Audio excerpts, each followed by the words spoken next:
Yes, sir.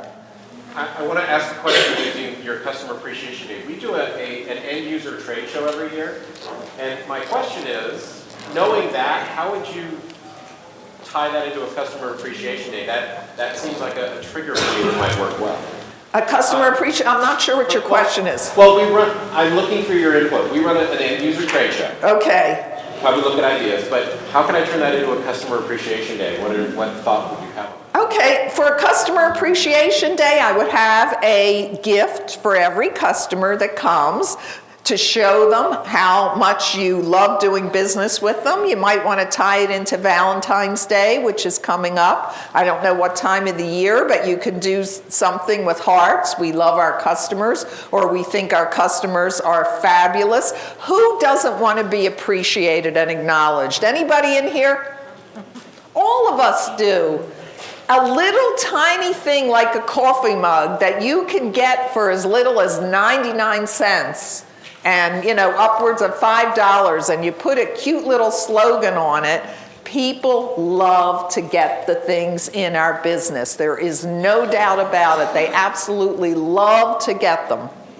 So that's how I would tie it into a Customer Appreciation Day. I'd have some food there. I'd give them some great ideas that they can use, and I'd have them all leave with a nice goodie bag filled with promotional items. They will love it. Guaranteed they will love it. I've been in this industry for 25 years. I've always worked from my home. I'm very fortunate. I have a very large home. And I have a kind of like a little mini showroom set up in the basement. I have never had a friend or relative come over that didn't love to go down there and get those gifts. People ask me for them. People love this industry, and your customers will love the things that you can do. So that's how you can show them. Never call on a current customer without leaving a really neat self-promotion. All of you are here at the PPAI show. All of you can get tremendous self-promotions here, great ideas of things that you can give out as self-promotions from our suppliers. Very inexpensively, you can do things, and that will get you business. That will get you business guaranteed. So it really works. So anything that you can do to keep in touch with your current customers is going to get you more business. So here's my challenge to you. When you go back to your office this week, next week, I want you to call every current customer, and I want you to ask to set up a meeting with them, a marketing checkup meeting. Tell them you've just come from the largest trade show in the industry and you have some fantastic ideas you want to share with them and some free gifts you'd like to drop off for them. And I promise you, you will get business from this. Please send me an email and let me know how it works out. Rosalie@promobizcoach.com. I want to hear from you. I want to know how this works. You can also get great ideas. I have a blog for the industry where I write a lot about how to get more business from your current customers, which is at promobizcoach.com/blog. But this really works. It's important to have new business, but take a look at where the majority of your business is coming from, that 80-20 rule. 80% of your business is going to come from the top 20% of your customers. And reward those people. Reward those people. After they get to a certain level of sales, maybe you want to give them next quantity pricing or a free screen charge, just like our suppliers do for us. You want to encourage that business, right? That's really, really important. Okay, tip number 3 is to develop niche market expertise. Now, I told you my story about selling in the healthcare arena. one of the things that I didn't share with you was once I got into the healthcare arena, my sales doubled and then they tripled the next year. And then my company made the 100 fastest growing company list. Now, there were a few reasons that happened. There were a lot of opportunities in my area in healthcare. It was something I was passionate about. I enjoyed selling into that market. I read the physician's desk reference. I went to organizations that the people in the pharmaceutical industries would frequent. I tried to learn as much as possible because it was something that I really cared about. So I say to you, what industry or what problem do you really care about?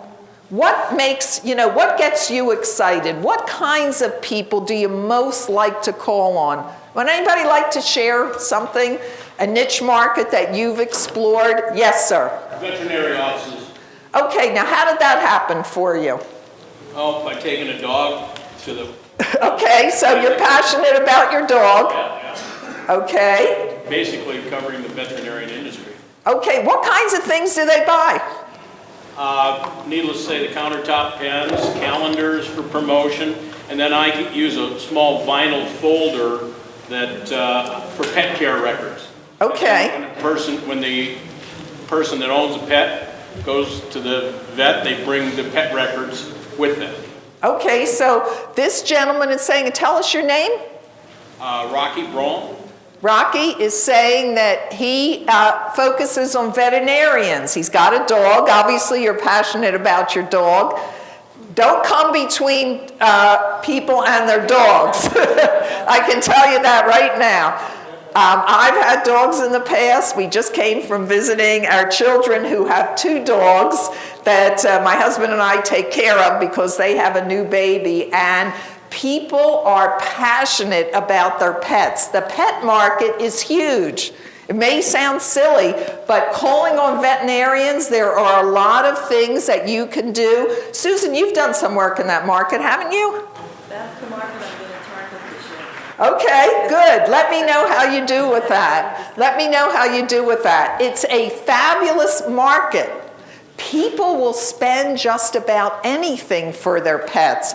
And veterinarians know this, and a lot of them have set up some gift shops next to their little pet hospitals.